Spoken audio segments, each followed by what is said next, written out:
to Candle Lake, Saskatchewan to do some spearfishing today. It's a nice day, beautiful Sunday.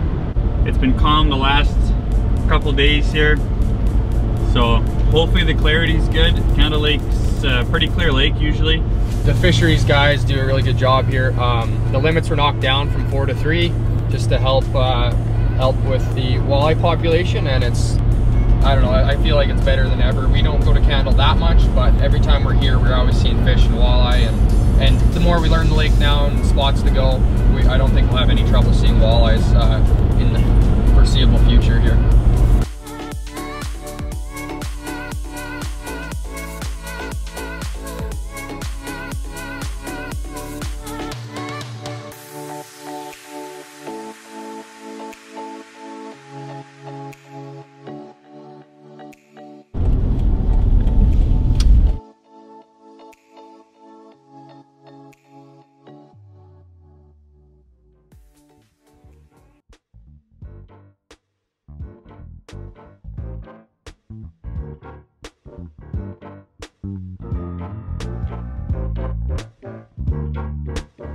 Heading up to our launch spot. It's just about another 10 kilometers up the edge of the lake here. The lake's just through those trees.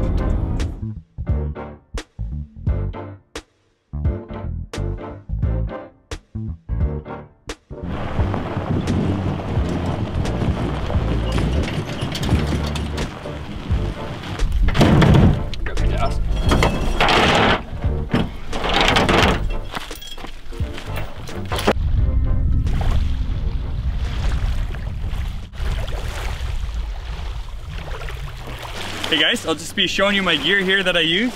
I'm wearing a 7 mil wetsuit, full body wetsuit. It's 14 mils on the chest.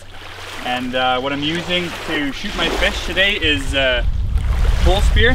I like the pole spear because you can reload fast, and it's a little more difficult than the spear gun because it's you have to charge it with your muscle power here, just like this. And then you grab onto the grip that's up here, and it's, once you let go of the spear, it propels it forward fast, but it's quick reload. It's a little bit more difficult than the spear gun, like I said, because you got to get a little bit closer to the fish. The tip that I'm using today, they got all sorts of different tips. Sometimes they come with 3-prong tips, or single barb they're called, or it's just a straight metal shaft and it's got a flopper barb here that is on a hinge. But the tip I'm using today is called a slip tip, and the slip tip, it goes through the fish when you hit it, and then once the fish is struggling on the spear, it pops the tip off of the pole spear. This way it has freedom to fight wherever it wants, and you have a less chance of the fish actually tearing off.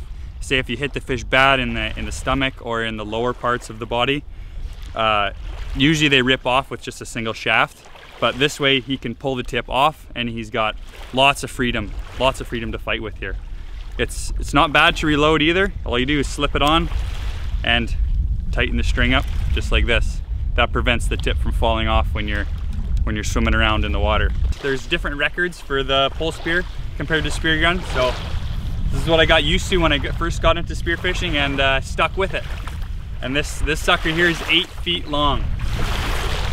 It's huge. I'm 6'4", so you can see in comparison how tall it is. So in order to sink that bad boy, 7 mil wetsuit, you gotta wear weights. I got about 22 pounds here, ish, 20 to 22 pounds of lead weight.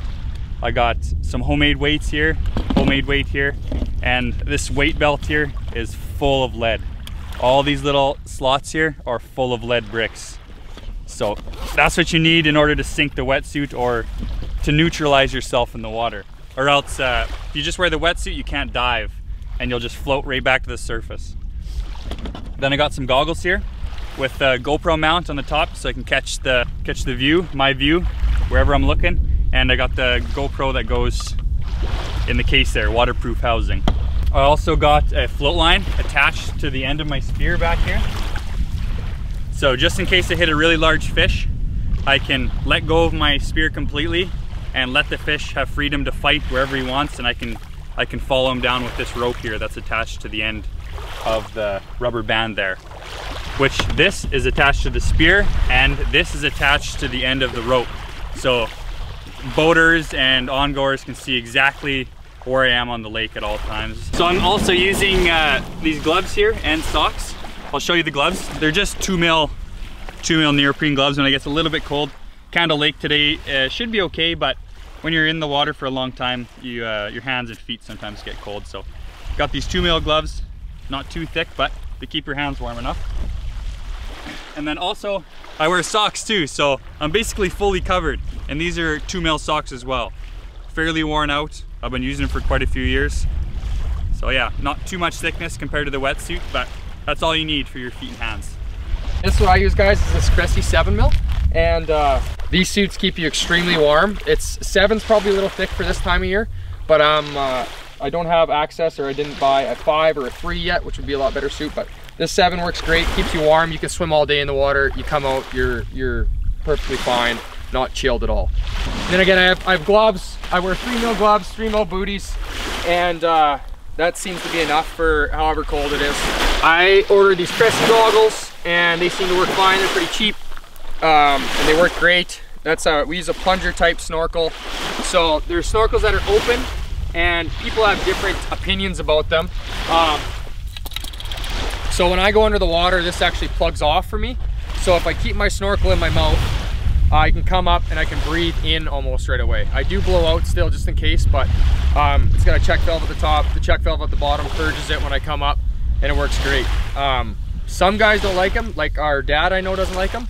These plungers can stick if you get a grain of sand in them or something like that, and he had his stick in the ocean on him when he was getting tossed around, and so he actually lost his goggles that day. So he went and bought a snorkel without one, because he put a snorkel in his mouth, went to breathe, no oxygen. So that's the downfall of them, but they're nice if you're doing quick dives to purge out and you don't have to blow a bunch of water out every time. I run a dive knife too. They're pretty easy to get out. You can actually probably just yank it out if you pulled hard enough, but that's just in case we get tangled up on the bottom, or you need to finish off a fish or something like that. So this one's probably a little big for what I need to do, but it's nice to have for sure. You don't ever want to get tangled up. We dive some pretty sketchy areas sometimes with metal and steel on the bottom. If you ever get hooked up on your suit, it'd be nice to have that knife on you. So I run a 30-foot float line here in freshwater. We just drag a buoy behind, unravels, blow it up, and it's nice and bright so boaters can see. And it's important for us to know where each other are too. Sometimes we're not always on top of each other, so when we go down, you can see where your partner is very easily and not have to worry and look around all day trying to figure out where he is. So, and I have 2 sets of fins. This is a little longer set. This one I go barefoot in. They're a little tighter, so I'll use those when it's warmer, and these I'll use when it's a little colder. And these just give you a little more propulsion when you're swimming. You can move a little faster through the water and things like that with a less of a kick. These are fine too, they do the trick. This weight belt is homemade. I made a form, welded a form, poured my own lead. We get some used lead from a tire shop, melt her down. I run about 20 pounds of weight, 18 to 20 pounds with my 7 mil. I'm a little bit less weight than Tanner. I'm a little heavier than him. I've had this gun for a few years. This is an Ab Biller 32 Special. I actually cut another notch in my shaft because at this 32 is actually a little bit of a short gun, and with the extra notch I'm able to load up a 3rd band and get a little more power out of a shorter weapon. And the gun feels nice in the water. It's got a nice buoyancy to it when you're holding it, because when we're shooting with the spear gun, it's one hand out, and you can definitely feel the weight out of the water, but once you're in the water, a good gun will sit nice and balanced and be virtually weightless if it's a good weapon. I replaced my tip. These just thread on. They'll just unthread from there. I put a little Teflon tape on my threads to make sure that my tip doesn't spin off. I have lost a tip before from a walleye fighting, and it spun my tip off. I didn't realize it was loose. So I put some Teflon on there. I'll have to redo this one. I know it was getting loose on me last trip and I just didn't stop to do it, but I ordered this one. I can't remember the exact name of it. I believe it's Spirit brand or something like that, but they make a nice tip that mounts flush to your shaft. A lot of tips will have a big knob here, and you hit a fish and it'll catch on that knob, and and you won't get full penetration of that fish and get them on the shaft. So it's nice to have something that's mounted flush like that and nice. And in Saskatchewan, I don't know, can't remember the exact distance, but this one is within the limits, is 10 feet, 15 feet, 3 meters, so 9 feet, 9-ish feet, 10 feet of line that you can shoot. So that's for safety. When you're swimming in these freshwater lakes, it's very murky sometimes, and you don't want that spear sailing 16 or 10 meters and hitting your buddy that's swimming over beside you. So I run a GoPro Hero 4. It's a little outdated, but it works fine. And I have a mount. Actually, I pulled a screw on my gun and I put another screw in to mount this flush. I decided to hard mount it to my gun with a pair of screws. So, and it just clicks in like that. And then I have this little rubber. This GoPro makes a nice mount. It's a little rubber piece that wedges in there. It keeps it from vibrating because you'll get a lot of vibration on that. And that's all I run there. That's kind of what I use right now, and every day we learn something new, so gear can change all the time and things like that. I think we're at like 61. I'm gonna say 66. Oh, 68 maybe. 68. man, she's warm.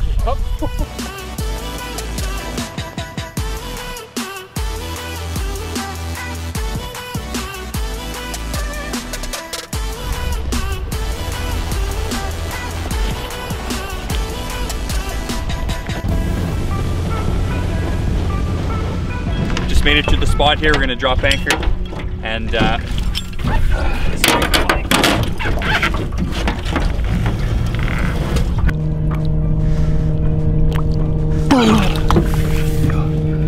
yeah, looks the same. Clarity's okay. The wind's banking nicely. Sometimes the walleyes like to follow the wind, and it's banking the island here. We were here before a couple weeks ago, and it was pretty good. We're actually swimming off the bottom about 6 feet, looking into the rocks, looking into all the crevices, and there's a big rock reef cuts through here. So there's when we went over it the first time, a lot of walleyes, we were spooking out of it. So we're gonna have to be careful today with all the boats driving around, hey? Yeah, there's a lot of boat traffic. Make sure we're looking, getting our heads up once in a while, and you know, just in case the other guy doesn't hear him coming. Anything over 50 centimeters, you're only allowed one of that fish, one of that walleye. Pike is a bigger centimeter, of course, but one walleye over 50, 2 under. Yeah, is what you're allowed for the day. So we're hoping to get on just a few walleyes today, and be a nice meal to bring back to our homes. Hold the edge.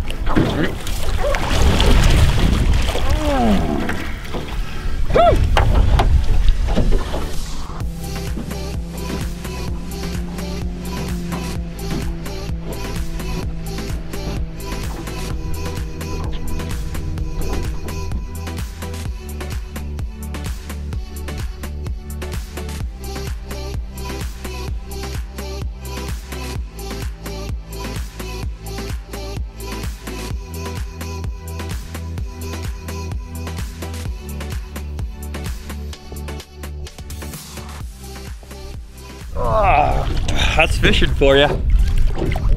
Nothing here. Oh, just a bunch of minnows. Oh. Tanner, not seeing anything or what? No, let's move. So every time we're down there, we seem to find something. So it's always good to clean the bottom off when you're down there. Pick up garbage and whatever, bottles or just a little bit of junk laying on the bottom. But our first spot here, didn't see any fish here. Didn't see too many. I seen one white fish, but that's about it. No walleyes here. But we did find some things. Found a spreader here.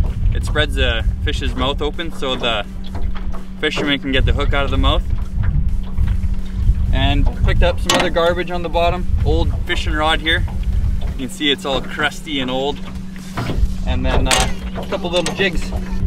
This big red guy here, Tyler found, and Tyler found this one too, little jig. So it's always good to pick this stuff up off the bottom in case a fish comes down and swallows it or gets it in his mouth. It might end up killing him later. So cleaning the bottom up, and yeah, every little bit helps. Frisbee. I thought that was a fish. No, You tricked me. one of those frisbee soft flyers. Oh yeah. I'll do one more.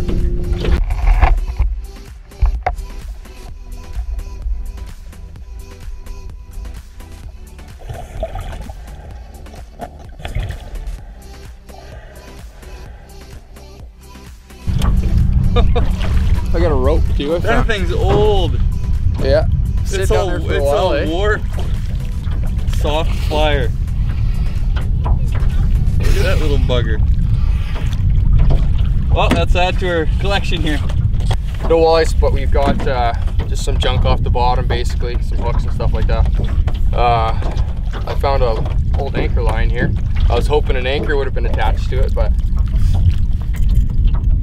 just an old rope. Oh, more garbage. So that's it for here. We're gonna have to go try somewhere else. Yeah, I thought we should turn out to this edge here and look. We just kind of were cruising here with the boat and we found a drop off, I guess. It looks like. Drop here. Holy! Got the walleye structure big time. Oh, that's the ever drop off. It just goes into the black and there's nice weeds here. Yes, sometimes the walleyes just love the weeds. It's always good to warm up a little bit when you get a little chilly. Boat's always good for doing push-ups. Blanket. 1, 2, 3, 4. 4. Oh! I could do more, but I don't want to show off. No. That's cool, hey? That fish thing we found? That mouth spreader? Yeah. It's pretty good shape too, hey? It is. Always find something. Yeah. Never fails. You always find the cool shit like this sort of stuff. Let's get back in. See what we can find.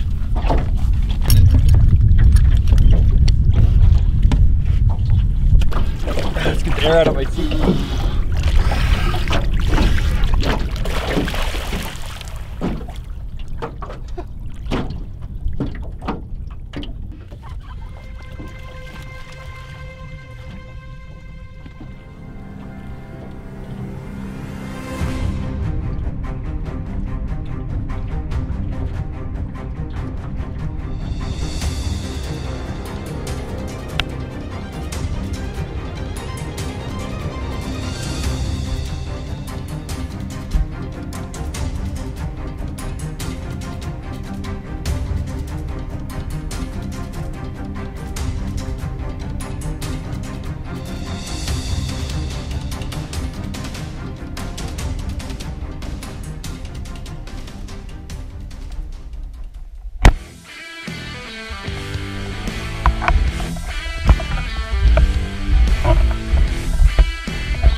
Fishing net and a walleye.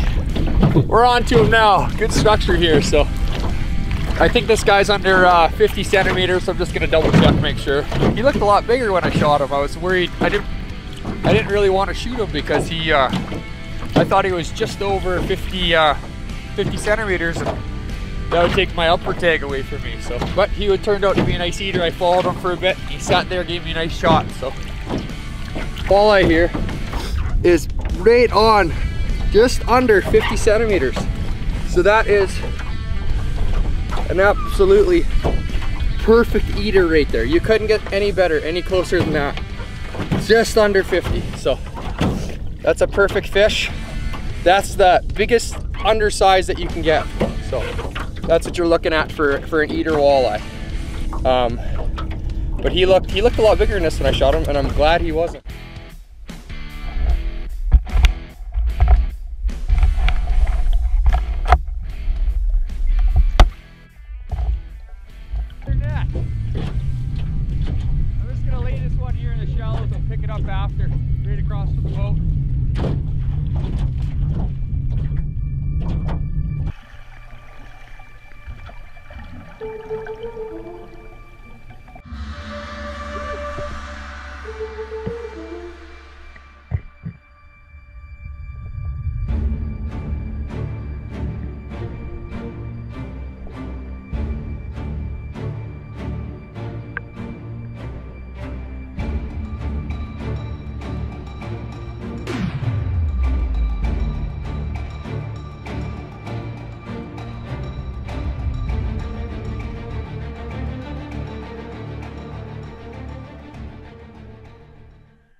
Oh, I swam a lot farther than Tyler, and I didn't see many at the start. I didn't see any. I dove a little bit deeper, and one came in on me in the deep. A nice walleye, Candle Lake. Took me a while to see one, but he eventually did come in. Like I said, I had to go a little deeper, 15 feet, and then he swam in on me. I've seen a lot of whitefish under there too, so. But we'll measure him and see how long he is. Once I get my point out of him here. I'll get him off my spear, then I'll measure him.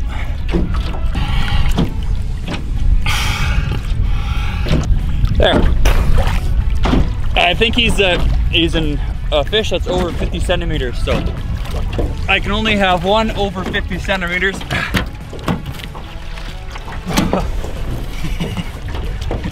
So I'm measuring here quick. It's about at the end. Yeah, he's 58 centimeters, so he's well over the one limit you can have over 50 centimeters. So I got to be very careful on the next fish that I shoot. So I got to make sure if I do get more that they have to be under 50 centimeters. So a lot smaller than this guy. So yeah, there's Tyler's net. He told me that he left his net here on the ground, so we found it. Just gotta pick it up now. He was too lazy to bring it back to the boat.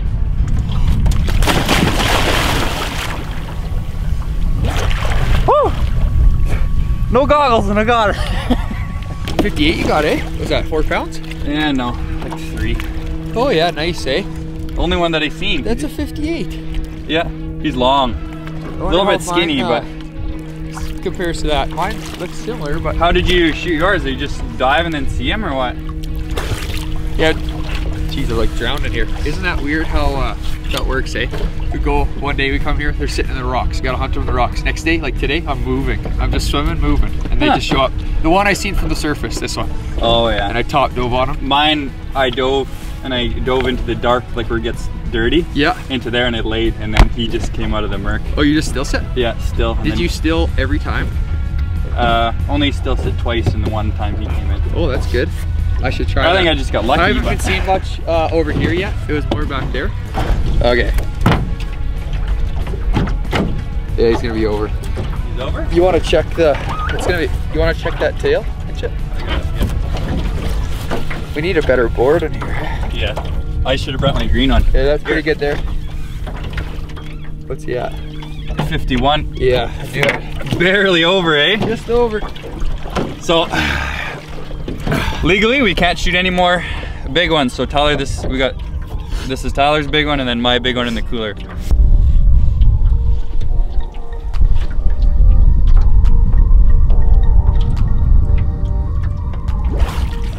We're just packing up our gear here, ready to head on in. We got a few walleyes, so it ended up being a pretty good day. So